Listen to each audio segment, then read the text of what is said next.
Bonjour.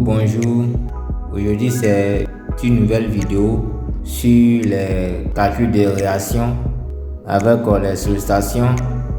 Ensuite, les diagrammes de V de X et M de X. La question 1, on dit de déterminer les réactions d'appui de cette poutre. La question 2, on dit d'étudier les variations des sollicitations Vx et Mx. La question 3, on dit de tracer les diagrammes de V de X et M de X. On va mettre 1, déterminant les réactions d'appui. Donc, pour commencer, on va d'abord isoler cette poutre. Donc, on va mettre isolation. Quand on isole la poutre, voici ce que ça donne. Cette poutre là, on vient d'isoler. Maintenant, je vais expliquer un peu. Ici, nous avons une charge qui est répartie sur l'ensemble de la poutre. Nous avons des appuis simples. Maintenant, dans un appui simple, on a un seul inconnu. Donc, ici, il n'y aura pas de force qui va s'exercer sur l'axe A ici. Il y aura simplement des réactions sur l'axe Y. Maintenant, concernant le Q qui est là, le Q, c'est une charge qui est exercée sur notre poutre. Il y a une force qui est exercée sur notre poutre, qui est Q est égal à 20 kN par mètre. Donc, quand on va isoler la poutre, on va rendre la charge là ponctuelle. Donc, si on rend la charge là ponctuelle, alors on va calculer grand Q. Grand Q, ça fait petit Q multiplié par L. Le petit Q, c'est les 20 kN par mètre. On va le multiplier par 6. Les 6 là, c'est la longueur de la poutre, la longueur totale de la poutre. Donc, on va faire Q multiplié par 6. Donc, 20 multiplié par 6, ça va nous donner 120 kN. Parce que quand je vais multiplier 20 kN par mètre multiplié par 6 mètres, les mètres vont se simplifier, ça va rester 20 kN simplement. Donc, quand on va faire les 20 kN par les 6, ça va nous donner 120 kN. Maintenant, quand on va rendre la charge ponctuelle, cette charge là va diviser notre poutre là en deux parties. La charge Q qui est là va diviser la poutre là en deux parties. La poutre fait 6 mètres. Donc on divise par 2. Ici, on aura 3. Donc 3 mètres plus 3 mètres, ça fait 6 mètres.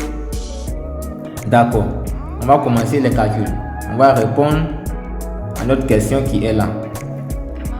Donc, on va représenter d'abord le signe de notre moment. Je viens de représenter le signe de mon moment.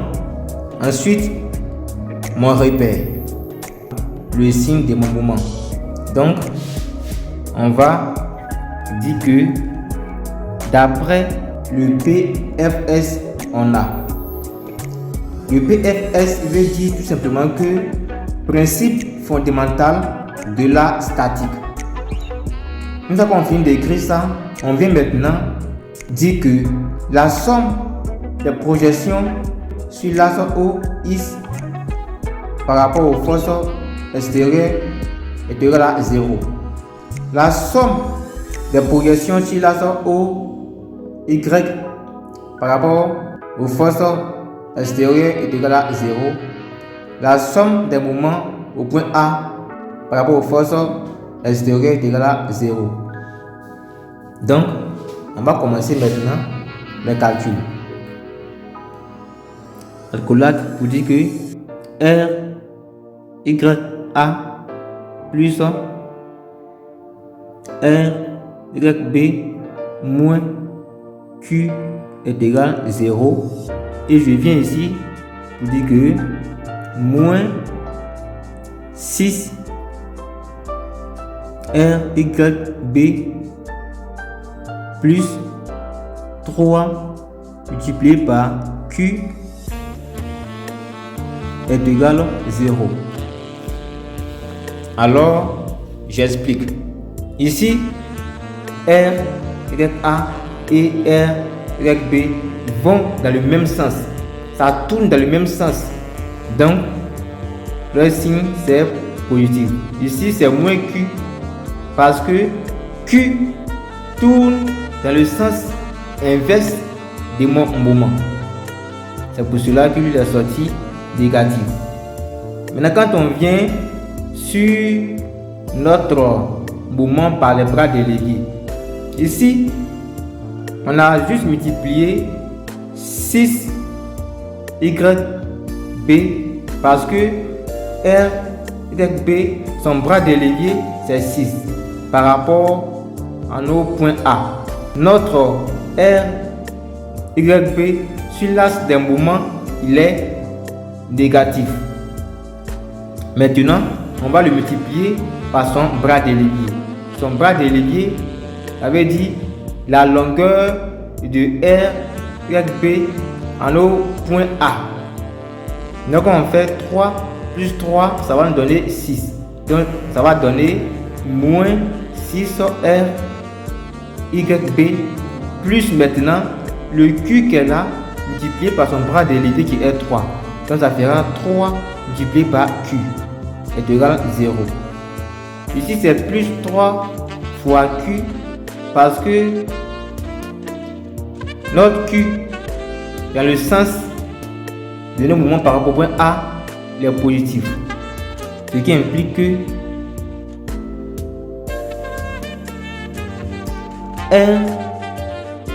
RYA plus RYB, on va les remplacer maintenant par leur valeur. Moins 120 est égal à 0. Maintenant, moins 6 RYB plus 3 multiplié par 120 est égal à 0. Ce qui implique que RYA plus RYB, quand les moins 120 font partie derrière ici, ça sera positif. Ça va donner 120. Et moins 6 RYB plus, quand on fait 3 multiplié par 120, ça va donner 360 est égal à 0. Ok, on va tenir la feuille. Quand on tourne la feuille, on va continuer notre calcul ici. On va faire RYA plus RYB est égal à 120. Est égal à 120. Maintenant, moins 6 RYB est égal. Quand les plus 360 vont venir ici, ça va changer de signe. Ça sera moins. Donc, ça fera moins 360. Mais pour ne pas surcharger ma feuille avec les signes négatifs, alors je mettrai ici que 360 simplement, pas de signe négatif, parce que je sais que arrivé devant là-bas, les signes moins vont se simplifier, parce que on va faire moins fois moins, ce qui va donner plus. Donc je ne vais pas m'emmerder pour mettre ici moins 360 pour venir simplifier encore. Non, ça reste comme ça. On continue.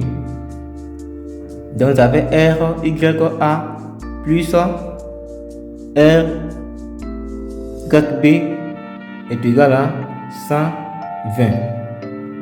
Donc ici YB est égal à quoi?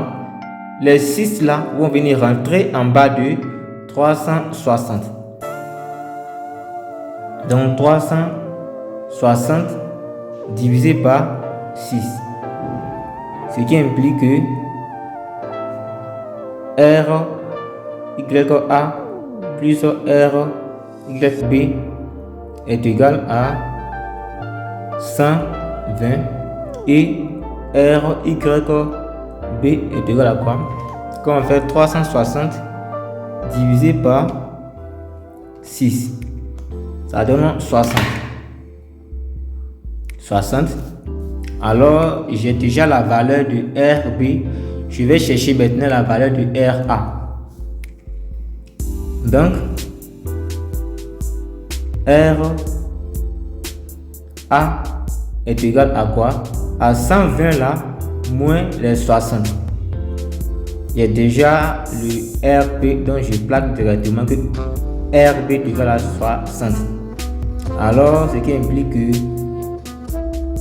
RYA est égal à quoi? À 60. Parce qu'on sait que 60 plus 60, ça fait 120. Donc 120 moins 60, ça va faire 60 kN. Et RYB est égal à 60 kN. Voici la question 1 qui est là. Voici la question 1 qui est là. On vient de trouver la question 1. On va passer maintenant à la question 2. La question 2, on nous dit d'étudier les variations des sollicitations VIS et MIS. Donc, on va mettre étudions les variations de VIS et MIS. Alors, pour commencer, on va d'abord solliciter notre output. Donc, on va mettre sollicitation. Après avoir mettre sollicitation, on va maintenant dessiner notre output qui est là. On va dessiner cette là ici pour pouvoir couper. Donc voici la poutre qui est là. Donc on va couper la poutre là. Si on coupe comme ça, on a coupé comme ça, alors ça reste cette petite partie là. Si ça reste cette petite partie là, alors quelles sont les forces qui seront dans la partie coupée? Ici on a A. Donc pour commencer, on va mettre coupure. Ici il n'y aura pas deux coupures parce que nous travaillons ici dans une seule travée. Quand on coupe comme ça, on voit cette partie là. Donc cette partie qu'on a coupée là, on va la représenter quelque part ici. Voici la partie coupée qui est là. C'est cette partie là que j'ai coupée. Quand je coupe comme ça, je vois Q et je vois RA. Donc voici ça qui est là, QIS et puis RA. Ça c'est l'isolation RA QIS qui va diviser cette partie là en deux parties. Donc I sort sur 2, I sort sur 2. La grande distance c'est IS. Alors on va commencer le calcul de V de IS et M de IS. Alors quel que soit IS appartient à l'intervalle fermé en 0, fermé aussi en 6. Parce que quand je coupe comme ça, puisque la grande distance, la grande portée c'est 6. Donc quand je coupe comme ça, c'est de 0 à 6 que j'ai coupé. Donc l'intervalle fermé en 0, fermé en 6. Alors N de IS, on connaît tous, est égal à 0. V de IS est égal à travers nos signes de mouvement. V de IS sera R A moins Q Q, is. Donc ça fait R, A, moins Q, is. On va les remplacer par leur valeur. V de is est égal. Le RA, on a trouvé 60.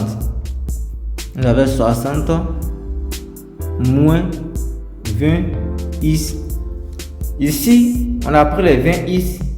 On n'a pas pris les 120 parce que c'est lorsque on nous demande de calculer les réactions d'appui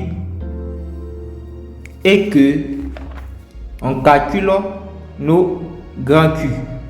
Mais au niveau de V de is et M de is, on ne va pas calculer grand Q. On va travailler simplement avec le petit q. Le petit q, c'est 20. Donc, c'est avec les 20 qu'on va travailler. Ça, c'est lorsque nous sommes dans la sollicitation des V de is et M de is. Mais si on nous demande de calculer les réactions des appuis, alors on ne va pas utiliser le petit q. On va utiliser la valeur de grand Q qu'on a calculé. D'accord. On va essayer de rendre ça un peu joli. Donc ça sera V is est égal à moins 20 is plus 60. Il y a déjà V is qui est là. V is est déjà. J'ai trouvé mon V de is. Je vais calculer maintenant mon M de is. Donc, M de is est égal à quoi? RA multiplié par son bras dérivé qui est is. RA multiplié par son bras dérivé. Donc ça fait RA multiplié par is. Moins maintenant Q is multiplié par son bras dérivé. Quand le Q is va multiplier son bras dérivé, c'est is sur 2. Donc ça fait is divisé par 2. Alors je viens ici pour dire que M is est égal à R A is moins Q is au carré sur 2. Parce que je vais faire Q is multiplié par is. Donc ça va faire Q is au carré divisé par 2. Alors je vais remplacer maintenant par leur valeur. Donc on va partir. M is est égal à quoi? 60 is moins 20 is au carré sur 2. M is, pour rendre ça joli, quand je vais faire moins 20 is au carré divisé par 2, ça va donner moins 10 is au carré plus 60 is. Voici mon M de is qui est là. J'ai fini la question 2. La question 2, on nous dit d'étudier les variations de V is et M is. Je viens d'étudier la variation de V is qui est là. Moins 20 is plus 60. Je viens aussi de calculer M is qui est là. Moins 10 is au carré plus 60. Alors, on va répondre maintenant à nos questions 3. La question 3, on nous dit de tracer les diagrammes de V is et M is. 3. Traçons les diagrammes de V is et M is. Maintenant, pour tracer les diagrammes de V is et M is, on va d'abord calculer les éléments qu'on doit prendre, c'est-à-dire les valeurs qu'on doit prendre pour tracer les diagrammes. Pour ce faire, on va établir un tableau dans lequel on va calculer les valeurs de V is et M is. Alors, on va mettre tableau des diagrammes. Voici comment le tableau se présente. Donc, on va partir maintenant sur notre poutre. La poutre a une longueur de 6 mètres. Maintenant, quand on a coupé la poutre, on a dit l'intervalle, ça part de 0 à 6. Il est fermé en 0, fermé en 6. Donc, je mets ici d'abord 0. Et je trace comme ça. J'ai mis 0, j'ai tracé. Normalement, je devrais mettre 6. Parce qu'on a dit l'intervalle, c'est fermé en 0 et fermé en 6. Je dois mettre 6 ici. Mais je ne vais pas le mettre. Parce que quoi? Je dois déterminer la hauteur de notre parabole et là où notre trait de diagramme de V de X doit passer. Donc pour ce faire, on vient dans l'équation 1. Moins 20 X plus 60. Je vais chercher la hauteur de notre parabole dans cette équation qui est là. Donc, je vais mettre que moins 20 X plus 60 est égal à 0. Alors, moins 20 X est égal à quoi? Moins 60. Alors, moins X est égal à 60 moins 60 sur 20. Les moins qui sont ici, c'est pareil pour là-bas là. Voilà, donc je vous explique ici. C'est pareil pour notre calcul de RB ici. C'est pareil pour ici là. Vous voyez? C'est pareil pour ici. C'est pareil pour ici. Voilà. Donc, ici, il y a moins X et un moins 60. Le moins qui est là, va multiplier ce petit moins qui est là. Donc, ça sera quoi? Positif. Donc, ça sort X est égal à quoi? Quand on fait 60 divisé par 20, ça donne 3. Ça donne 3. Alors, j'ai la hauteur de notre parabole. Je connais maintenant là où le trait de notre diagramme de V de X doit passer. Donc, je viens de le tableau ici, je mets 3 et je trace comme ça. J'ai maintenant la hauteur de notre parabole. Alors, je vais mettre maintenant les 6. Je vais mettre les 6 maintenant. Vous avez 6 ici. Je mets 6 ici. Alors, on vient dans l'équation. Dans V de X. Nous sommes dans V de X. On va calculer V de X d'abord. On va calculer M de X. Donc, quand on vient dans l'équation de V de X, on a moins 20 X plus 60. Donc, on va remplacer le X là par les valeurs qui sont là. On a X, on a 0, on a 3, on a 6. Donc, on va remplacer les valeurs qui sont là dans l'équation qui est là.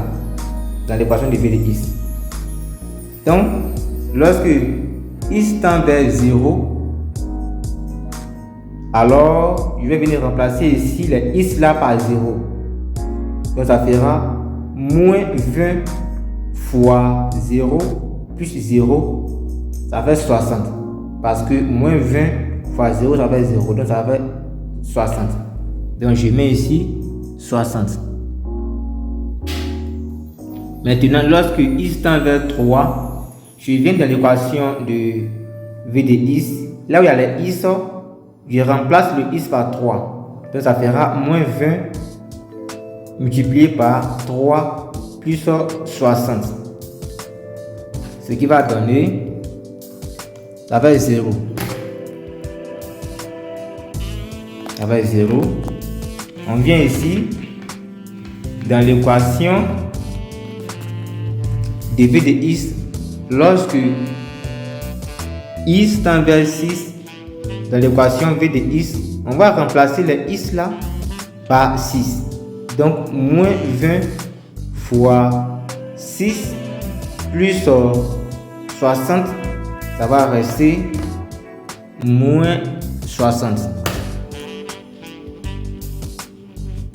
Ok, j'ai fini de déterminer les valeurs de V de x. Alors, je vais déterminer maintenant les valeurs de m de x. On vient dans l'équation de m de x qui est là. Moins 10 au carré plus 60x.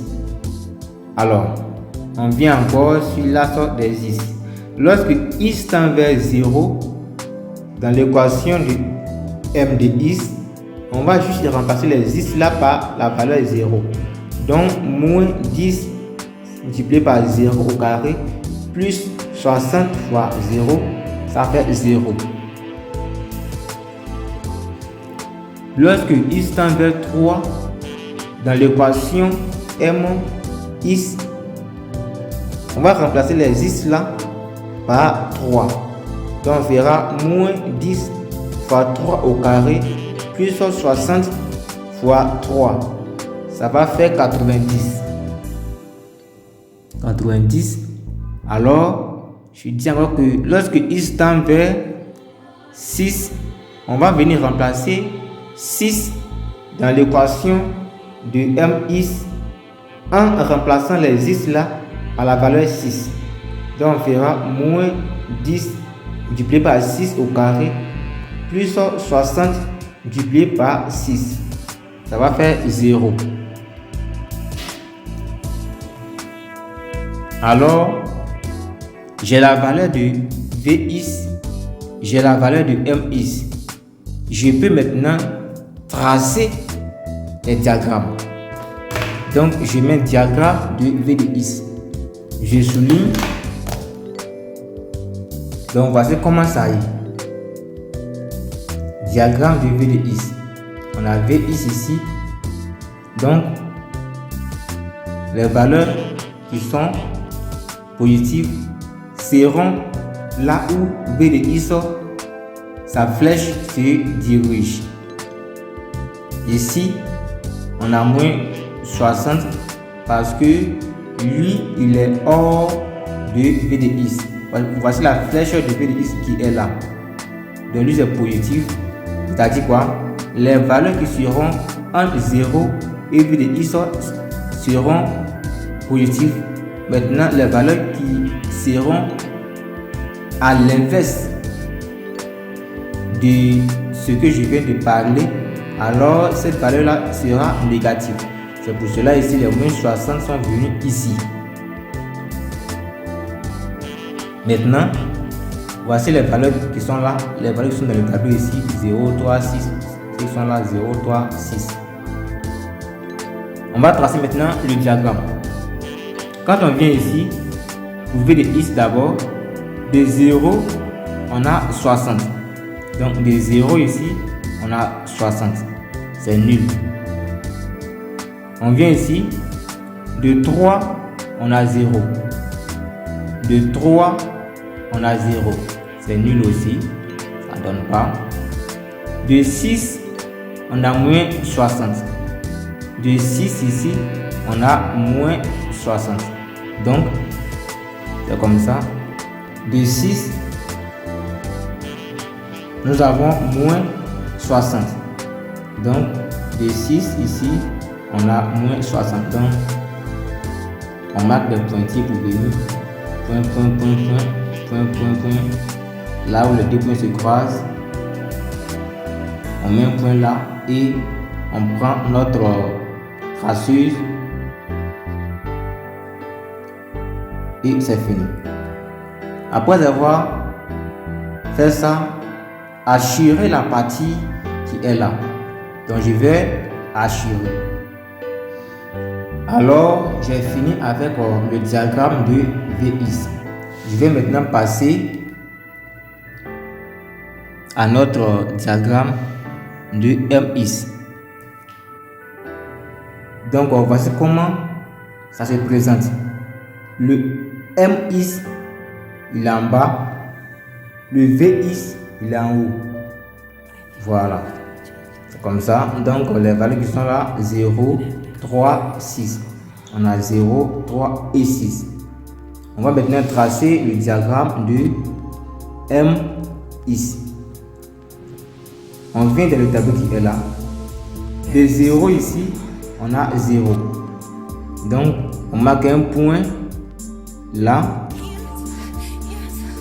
De 3, on a 90. Donc, de 3 ici, on a 90. Donc, je vais marquer les pointillés pour dire que de 3 à 90. Ok, je marque un point là. Je marque un point là. Je viens ici encore dans le tableau pour dire que de 6, on a 0. Donc, de 6 ici, c'est-à-dire de 6, on a 0. Alors, je marque un point sur là, 6. Je vais tracer notre parabole. C'est comme ça, ça sera comme ça. Et ici. Alors, voici le diagramme de M ici. Ça qui est là. Voilà. La hauteur de notre parabole 3. Ça qui est là. Diagramme de VX. Ça qui est là. Le tableau des diagrammes pour VX ou MX. Maintenant, la question 2, on dit d'étudier les variations de VX et MX. C'est ça qui est là. VX, on a trouvé moins 20x plus 60. MX, on a trouvé moins 10x au carré plus 60. Ça, c'est la question 2. Maintenant, la question 1. On dit de déterminer les réactions d'appui de cette poutre. On a déterminé à travers les équations qui sont là. Et on a trouvé que RA est égal à 60 kN et RB est égal à 60 kN. Si vous avez des soucis, des questions sur les coupures, sur les encastrements, écrivez juste en commentaire.